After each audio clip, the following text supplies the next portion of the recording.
This is every single fight to make after UFC 282, Blachowicz versus Ankalaev. I have all of the key fighters from that card on the screen right now. Some winners, some losers, and you may notice there is an empty box next to all of them, and that's where their next opponent's going to go, who I have hidden around the perimeter of the screen. I'll slowly reveal those opponents one by one as the video goes on and place them where they belong on the screen. Let's start straight away with the main event.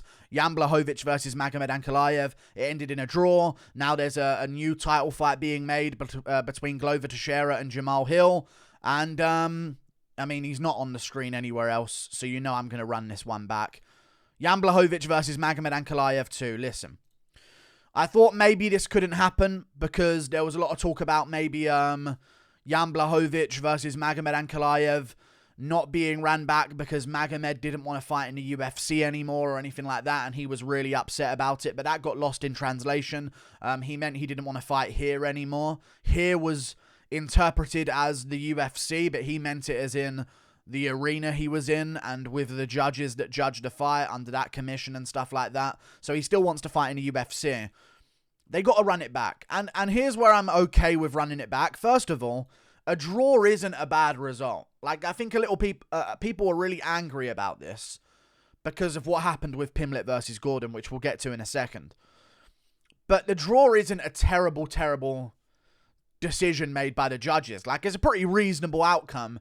It's just because of the way it ended and the way the commentary was and the way Joe Rogan forced Jan Blachowicz to say that he lost a fight and twisted him in the brain after the fight whilst he was concussed like a true unprofessional little 5'6" dwarf that he is. Because of that, it made it seem a little bit more than it was. Because Rogan never mentioned that when Adesanya beat Whittaker or Usman beat Covington in a rematch or Ngannou beat Garn. So, you know, he only mentions it when Jan Blachowicz and stuff like that. You know, it's all good though. Either way, he didn't fail to mention that Adesanya could have potentially won the first 3 rounds against Jan Blachowicz when Blachowicz fought Adesanya, but he doesn't mention it here. All good, Joe Rogan. All good. Jan Blachowicz, Magomed Ankalaev, run it back. They can't be too angry. Listen, it wasn't even supposed to be a title fight anyway, so they're blessed to be in that position to begin with, really, weren't they? They were. It wasn't a title shot to begin with, so they should take this as they had a chance at a title elimination bout and it got lost. Like, it wasn't really... The winner wasn't really going to be seen as a champion. And sure, it's sad, and these things do happen, and it's very, very sad, but run it back. No complaining. Let's get it done. March, April. If I'm Jan Blachowicz, I want it to be a 3-rounder because he might win that. If I'm Ankalaev, I want it to be a 5-rounder, so that's something for their managers to negotiate between them. Jan Blachowicz, Magomed Ankalaev, run it back, March or April. Let's get it done. Jan ain't getting any younger, so run it back. Let's get it going. We move on to the co-main event. Paddy Pimblett. What shall we do with Paddy Pimblett is the question. I'm joking, no, fuck that. I don't want him to die.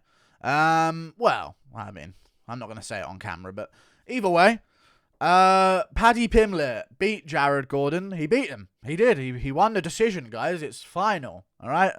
So he is going to have to move on. Because as much as I can sit here and complain about this decision and say, he should be fighting a guy coming off a loss below him, like, they're not going to do that. They're going to give him a ranked opponent. Dan Hooker's fighting in Australia in February, so that don't make sense. The Conor McGregor fight ain't going to happen because he's fighting Chandler.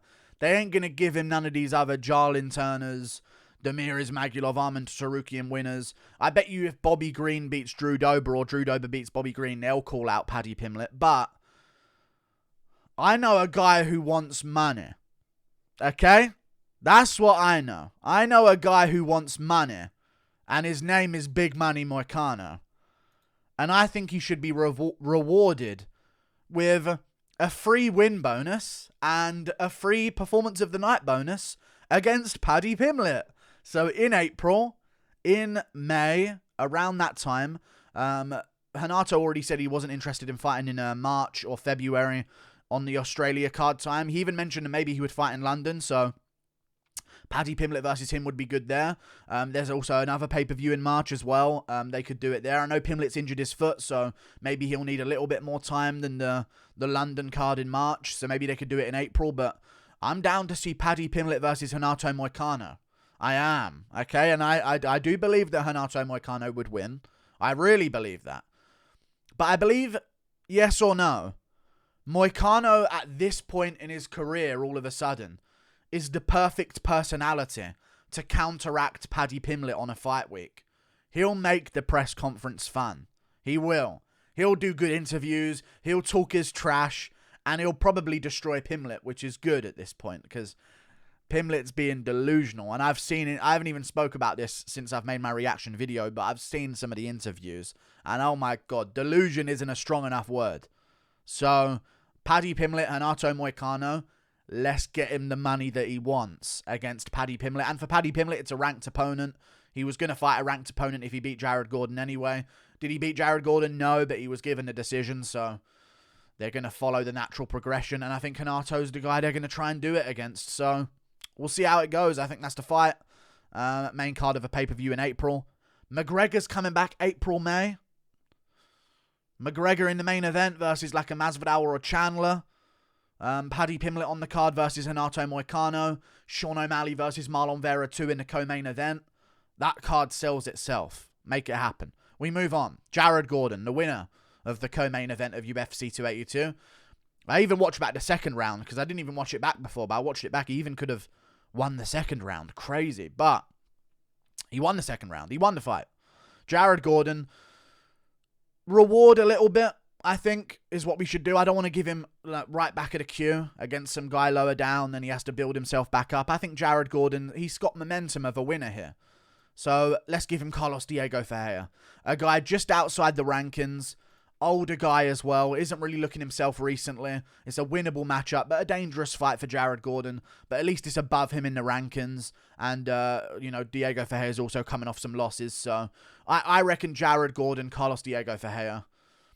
It's not the biggest fight you can give Gordon. Like, Gordon, I'm sure, would have been taking on the Renato Moicanos or calling for the Dan Hookers in Australia if he won this fight against Pimblett. But Carlos Diego Ferreira is the next best thing I can do, other than maybe like a Claudio Puelles, but that's lower down the rankings. So I feel like you still need someone to put him right back into the position that he would have been if he did get the win against Paddy Pimblett with the judge's decision. And I think Carlos Diego Ferreira is that guy. We move on to another matchup. Dricus du Plessis got a big win over Darren Till. He's looking to turn right back around, which I really like about Dricus because he don't sit around and wait around for no one. Like, he's ready to get back in there and make things happen again. So he said he wants to turn around for March, April. He said late first quarter of next year. So it means he's healthy. I think he had staph infection for the fight, so heal that up over Christmas. Enjoy your time over like that. He looks zoinked out of his mind in this picture, by the way. I can't believe I've only just noticed that, but someone's been on the devil's lettuce, according to this, if I've ever seen it. Either way, Dricus du Plessis versus Marvin Vettori. He called out Paulo Costa. Why not the guy who has a win over Paulo Costa and isn't fighting Robert Whittaker in February? That would make more sense than calling out Paulo Costa, who's not possible for a matchup for you next. So, Dricus du Plessis, Marvin Vettori. I don't even mind the UK card, but it could also be UFC 285 with Jones versus Ngannou. Du Plessis versus Marvin Vettori. I don't know about you guys, but that sounds like a great way to open up a main card. Just me or not, I don't know. This could also be a fight night main event. If they want to go to Africa, they could do a little bit of a Cape Town, UFC fight night Cape Town situation. Maybe Pretoria or something like that. I can't remember what the other place is, but something along those lines. But I don't think that's going to happen yet. I think if Dricus gets past this fight, maybe they'll look towards that UFC Africa card towards the end of the year. And let's do Dricus du Plessis versus Marvin Vettori. Sounds good to me.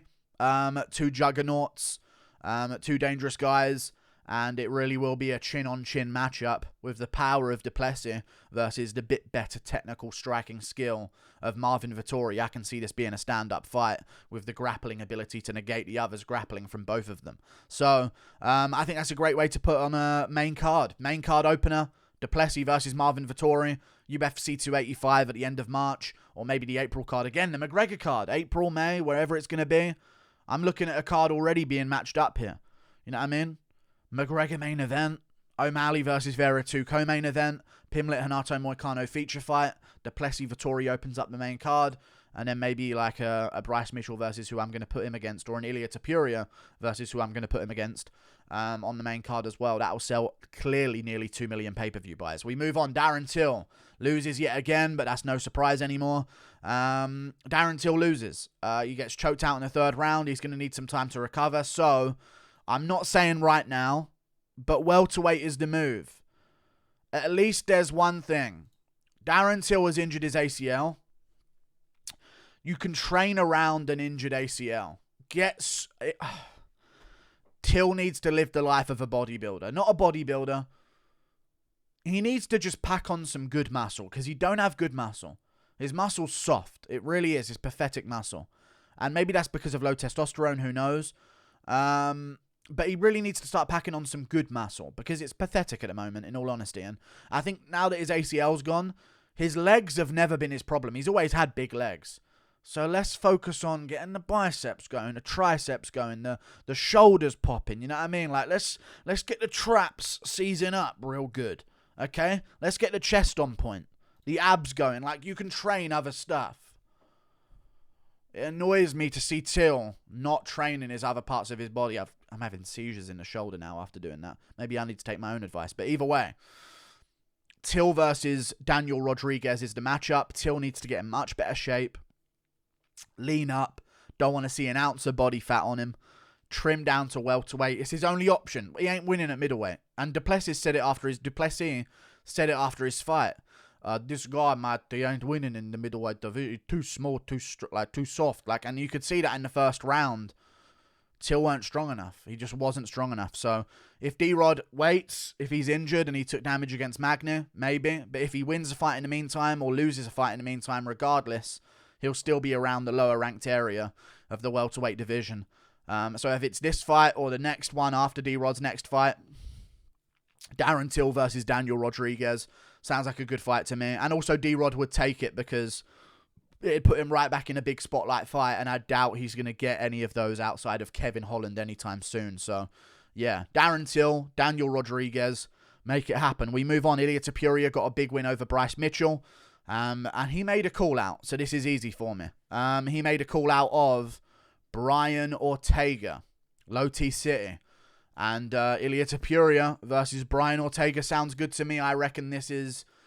I know they're going to do some fights in the Apex next year. I don't like the Apex, but they're going to do some. I don't think that's a main event of a big sold-out arena crowd. But Ilia Topuria versus Brian Ortega... sounds good to me. Sounds good to me. Ilia Topuria, Brian Ortega. Early next year. Maybe April, though. April, May. Fight night main event in the Apex. With a decent-ish card underneath it. It doesn't have to be too special. And maybe you could even do like a Jared Gordon, Carlos Diego Ferreira in the co-main event. And some other decent fights down the card. Like maybe Raul Rosas Jr. could be opening up the main card of that fight night in the Apex as well. And that would really piece together a really nice card in April or May. I think that's what they need to do. We need movement in the featherweight division. Ortega's going to be coming back early second quarter of next year. So him versus Ilia Topuria. I would have wanted to see Bryce Mitchell versus Brian Ortega if Bryce Mitchell would have won. So now Ilia Topuria won the fight. He called the shot. Let's give him that jump up the rankings. It's time to get movement in the featherweight division. It's starting to get a bit like lightweight where the top guys only fight each other. It's time to break a new guy into the mix. And that guy is Ilia Topuria after that performance against Mitchell. We move on. Bryce Mitchell lost. So he's not going to take too many steps back because he's very good and he did beat Edson Barboza. So he's still going to be ranked in the rankings of the featherweight division. And although he got finished, it's not like he took a loss where, God, we shouldn't see him for another 6 months. You know what I mean? He can get back in there. So I'm thinking like April. There's a guy who's fighting in December or January against Damon Jackson. I think he's going to beat Damon Jackson. He's very low ranked in the featherweight division. His name's Dan Ige. And I reckon that's probably the matchup they're going to make if Dan Ige beats Damon Jackson, which I believe he will. Or even if Damon Jackson beats Dan Ige, the winner of that, who I believe will be Dan Ige, which is why I've put him on the screen, could take on Bryce Mitchell on a fight night card on the prelims of a pay-per-view. I think that'd be a good thing. But we need to see Dan Ige get through Damon Jackson first. And then he'll have some momentum, and then he'll be on a similar schedule to Mitchell because his fight's coming up very soon as well. So that's what I want to see. Bryce Mitchell, Dan Ige, Damon Jackson winner, which I believe will be Dan Ige. I think that'll be a good way to rebound Mitchell and then put him right back in there against another top-ranked guy. We move on to another fight on the card. Jairzinho Rozenstruik got a big win over Chris Daukaus. He took no damage. Aspinall's injured and he's going to be... He said he wasn't going to make the UK card. And Rozenstruik literally took one punch. So he's going to be looking to get back in there. Tuivasa, I don't want to see him back in there anytime soon. I was going to match him up with Tuivasa, but I don't want to see Tuivasa back in there until the middle of next year. In all honesty, it'll probably be Aspinall Tuivasa, just scheduling-wise, based on both of them still needing some time off. So Jairzinho Rozenstruik versus Marcin Tybura. Marcin Tybura fought Romanov a little while ago. He's ready to go. He's healed up from that fight. You know, they could do that on the UFC 285 prelim headliner of the pay-per-view. Rozenstruik, Tybura, two heavyweights that have been around just outside the top 5 for a very long time that haven't ran into each other yet. Sounds good to me. Rozenstruik, Tybura is the matchup to make it heavyweight because Tybura is ready to go. I'm probably looking for a matchup in the new year. And I know Rozenstruik, who isn't the youngest of guys anymore, is going to be looking to keep this momentum going because he literally took 0 damage. We move on. Up the card, Raul Rosas Jr., he beat Jay Perrin. I don't want to make the mistake of feeding this guy to the wolves. And bantamweight, there are names you can match him up with now that are danger. Like, you look a couple positions up the rankings, it's Sadyakub Kakramanov, Trevin Jones. Like, then you look a couple spaces above that, it's Raoni Barcelos. Like, I'm not looking to give Raul Rosas Jr. to those guys yet. Let's not make the Chase Hooper mistake, because even then, he didn't even get moved up too fast. But even that was too much for him. Let's do Raul Rosas Jr. versus a guy who will take the fight, who's in the UFC, who's basically a yes man to whatever the UFC wants from him, because he's just happy to have a job, I'm pretty sure. Brandon Killer B. Davis. Won on the Contender Series a while ago, got into the UFC, lost in the UFC a couple of times, got a win over Andy Costa, but who hasn't beat him at this point, and then lost a few more times, got cut from the UFC, made his way back to the UFC on short notice, lost a few more times. Let's just give Raul Rosas Jr. another chance to just, okay, was that first one a one-off? Dismantle this guy, and then we can start talking about racing up the rankings, because he's 18. So... and he's a big name as well. So let's not make any mistakes here, okay? Pimblett's getting babied early on in his career against some lower level competition. And he's like 26. Raul is 18. What happens if his nose gets broken? Looks like it already is. But what happens if it gets broken in a fight?